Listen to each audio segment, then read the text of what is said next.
मैं चंद्रशेखर, जो लोकसभा का सदस्य निर्वाचित हुआ हूं। आदाब, मैं हूं शादाब। सड़क पर संघर्ष और फिर संसद का सफर। हमारे साथ चंद्रशेखर हैं। भीम आर्मी से आज़ाद समाज पार्टी बनी और अब नगीना से सांसद हैं, जीत कर आए हैं नए नवेले सांसद। बहुत बहुत शुक्रिया हमसे बात करने के लिए। धन्यवाद। अभी सोचा था कि संसद पहुंचेंगे, कोई टारगेट था ऐसा? व्यक्तिगत रूप से अपने लिए तो नहीं, लेकिन सोच तो बहुत कुछ रखा है। क्योंकि जब मैं जेल में था और निर्दोष होते मेरे ऊपर राशुका लगी बेल मिलने के बाद, तो उस दिन मुझे ये एहसास हुआ था कि सत्ता में कितनी ताकत है। और डॉक्टर अंबेडकर जो हमारे नेता हैं, उन्होंने भी कहा political power is the master की। राजनीतिक सत्ता वो चाबी है जो आपकी सारी परेशानियों का हल कर सकती है। आज हमारे लोग इस देश में परेशान हैं, तो उनके लिए सोचा है कि हमें पॉलिटिकल पावर अचीव करनी। ये एक पहला कदम है। मैंने जाके रास्ते खोलने का काम किया है और मेरे बाद बहुत सारे लोग पार्लियामेंट और असेंबली में आएंगे और अपने लोगों के हकों के लिए लड़ेंगे और आज़ाद समाज पार्टी के जरिए एक बहुत बड़ा परिवर्तन देश में होगा। संसद में आप पहली बार गए होंगे, किसी भी मतलब इस तरह के पॉलिटिकल विधानसभा हो या लोकसभा हो, संसद पहली बार था, तो वो क्या फीलिंग थी? क्योंकि ये बहुत सारे युवा हैं, बहुत सारे लोग हैं, वो समझना चाहते हैं, या मतलब वो क्या पहली बार आप उस जगह जा रहे हैं, लोगों का अब आपके ऊपर एक रिस्पॉन्सिबिलिटी और बढ़ गई है, तो वो क्या फीलिंग थी? अगर आप वो थोड़ा महसूस क्या किया आपने, एहसास? बेसिकली क्या ना, वो एक बहुत ताकतवर जगह है। पार्लियामेंट हमारी देश की सर्वोच्च शक्ति है, तो वहाँ उस जगह पर जाना और वहाँ के जरिए आवाज़ उठाना, ये एक नया अनुभव है। सड़क पे हम अपनी बात को खड़े होकर बोलते हैं, कोई हमें नहीं रोकता, लेकिन वहाँ हमारी बात को रोकने टोकने वाले बहुत सारे लोग हैं और वहाँ हमको सीमाओं में बात रखनी है। क्योंकि अगर हम वहाँ बोलेंगे नहीं सादा अपने लोगों के हितों के लिए, उनके मुद्दों के लिए, उन पे होने वाले जुर्म जाति पे, नगीना में जो परेशानी है, अगर उनके लिए हम बोल नहीं पाएंगे, हम चुने हुए प्रतिनिधि, तो फिर वो सरकार उनकी तरफ देखेगी कैसे? और जब सरकार उन मुद्दों पर देखेगी नहीं, विचार नहीं करेगी, तो फिर परिवर्तन कैसे होगा? फिर तो हमारा आना ना आना बेकार हो जाएगा। आपने शपथ लिया, उसके बाद कुछ आपको किसी ने कुछ कहा था, संसद में हुआ क्या था वो? बेसिकली मैंने शपथ ली और मैंने शपथ के साथ बहुत सारे जो है स्लोगन जिनको मैं यूज करता हूँ, जय भीम, जय भारत, जय संविधान, जय मंडल, जय जोहार, जय जवान, जय किसान, जय विज्ञान, भारतीय लोकतंत्र जिंदाबाद, भारतीय संविधान जिंदाबाद, भारत की महान जनता की जय हो, सतगुरु रविदास जी अमर रहें। तो ये जब मैंने नारे लगाए तो किसी को चुभा, तो उन्होंने मेरे ऊपर कटाक्ष किया कि क्या पूरा भाषण ही पढ़ोगे? किसको चुभा? अब ये सत्ता पक्ष का कोई व्यक्ति होगा, मैंने देखा नहीं उसको, कोई सांसद ही रहेंगे, माने सांसद ही। तो मैंने उनसे कहा कि इसलिए तो हम लोग यहाँ आएंगे, अगर हम यहाँ नहीं बोलेंगे तो कहाँ बोलेंगे? पहले हम सड़कों पर बोलते थे, बहुत लंबा संघर्ष रहा सड़कों पे।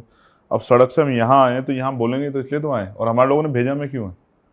ये यहाँ गूंगे रहने के लिए थोड़ा है, यहाँ तो बोलने के लिए आए। तो इतनी जोर से बोलेंगे, मैंने कहा भी इनको कि कान बहरे हो जाएंगे उनके, जो हमारी आवाज़ों को नहीं सुनना चाहते। मतलब चंद्रशेखर अपना जो सड़क वाला तेवर संसद में दिखा रहे हैं। वो जो है, वो लोग अपेक्षा लगाए बैठे हैं कि चंद्रशेखर आजाद हमारे विषय पे भी बोलेंगे और जो जुल्म जाती यहाँ सरकारों द्वारा, चाहे सेंटर के स्टेट की हमारे साथ हो रही है, जो मुद्दे हमारे इन पर चर्चा नहीं हो रही, उन पर चर्चा कराएंगे और हमें हमारे हक दिलाएंगे। जब बार बार आप बात करते हैं हमारे लोग आप कहते हैं, अक्सर मैंने सुना है आपको, और अभी भी आप हमारी बातों में कह रहे हैं, तो कहा जा रहा है कि क्योंकि आपको एक दलित आइडेंटिटी और दलित पॉलिटिक्स से जोड़ के दिखा जाता है। आपके विरोधी भी देखते हैं, आपके साथी भी देखते हैं, तमाम लोग आपको, बहुत लोग इस तरह देखते हैं, उनके अपने देखने के नज़रिया है।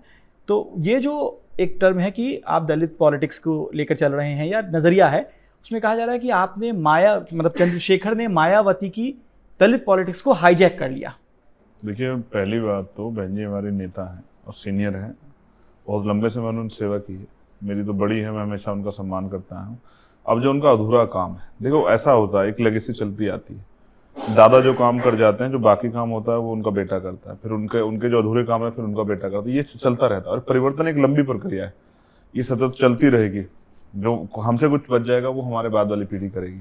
जो बाबा साहब से बचा वो काशीराम साहब ने किया, जो काशीराम साहब से अधूरा कुछ रहा वो बहन जी ने किया, जो बहन जी से अधूरा रह गया वो हम लोग करेंगे, और हमारे बाद जो कुछ बच जाएगा वो, इस देश में भी सामाजिक असमानता है, अभी सामाजिक आर्थिक असमानता है, और फिर तमाम तरह से और जो है साधन संसाधन में हिस्सेदारी अभी लोगों की नहीं हुई।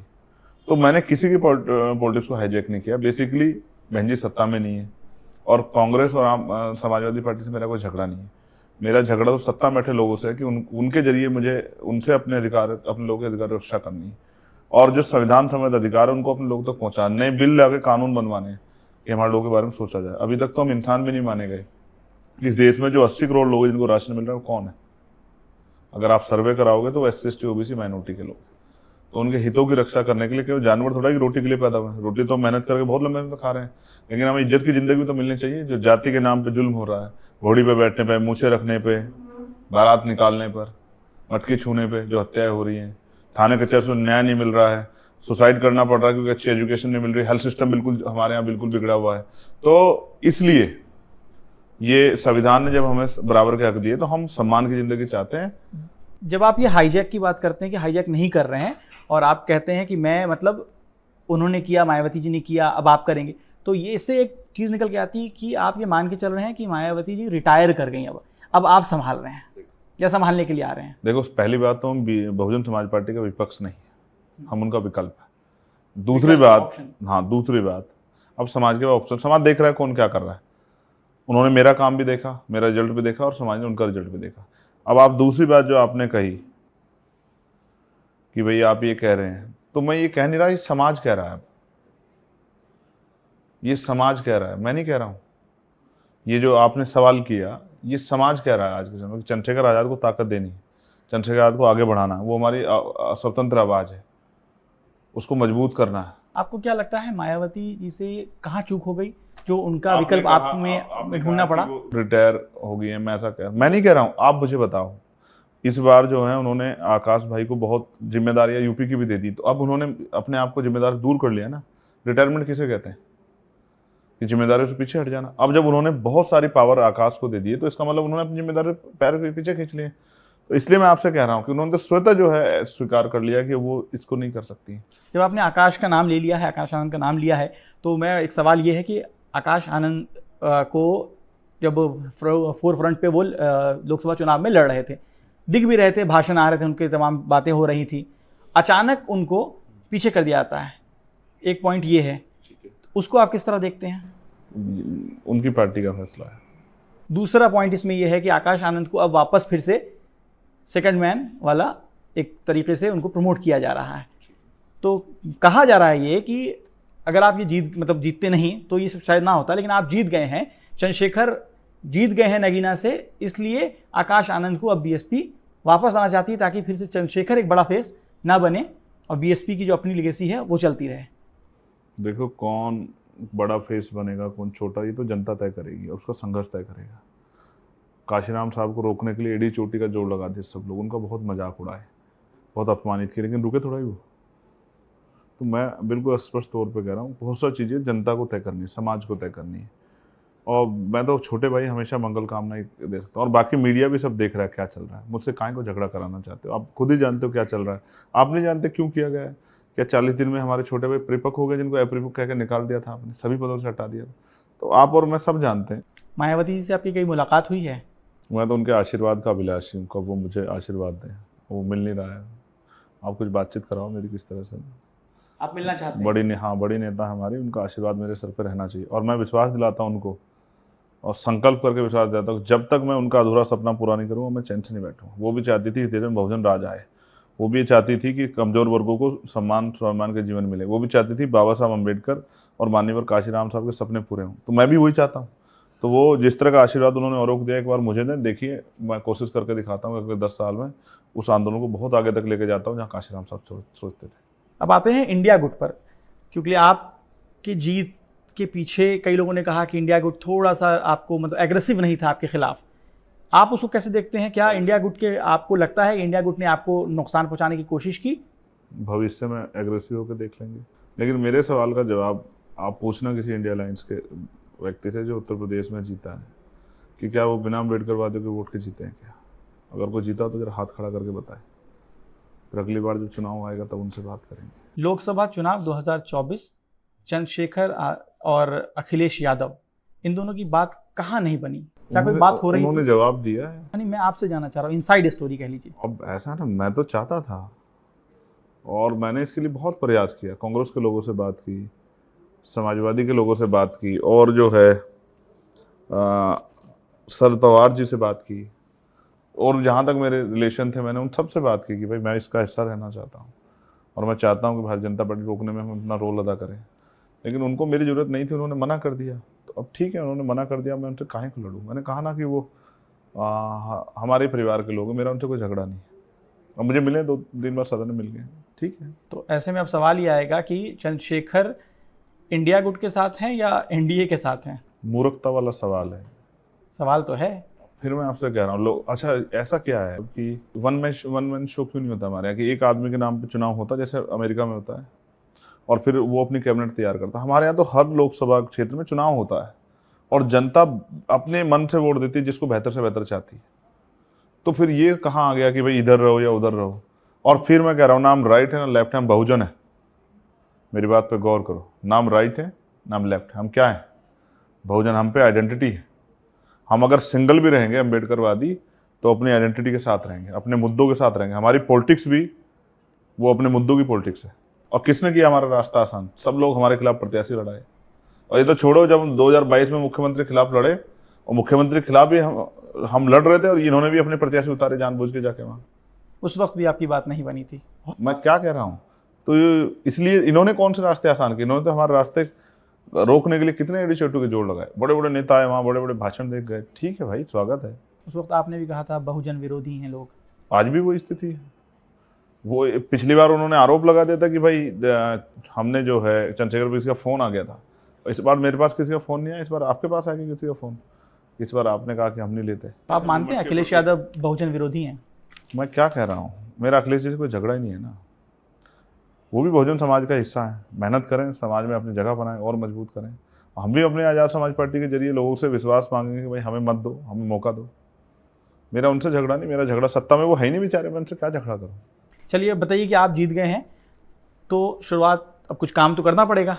तो ऐसा 3 क्या काम करने वाले हैं आप? एकदम प्लान में आपके क्या है चेकलिस्ट में कि भाई 1 2 3 ये काम हमको करना है? चंद्रशेखर को क्या काम करना है अपने लोगों के लिए या नगीना के लिए, जिससे एक मैसेज जाए कि आप नगीना में सबसे पहले मैं बिल्कुल तैयार हूँ। मैंने प्राइवेट बिल जो है उसके नोटिस कर दिए हैं कि भाई मैं चाहता हूँ नगीना में एक इंडस्ट्रियल एरिया लगे, वहाँ के लाखों नौजवानों को रोजगार मिले, जो टेक्निकल और नॉन टेक्निकल सभी बच्चों के लिए हो।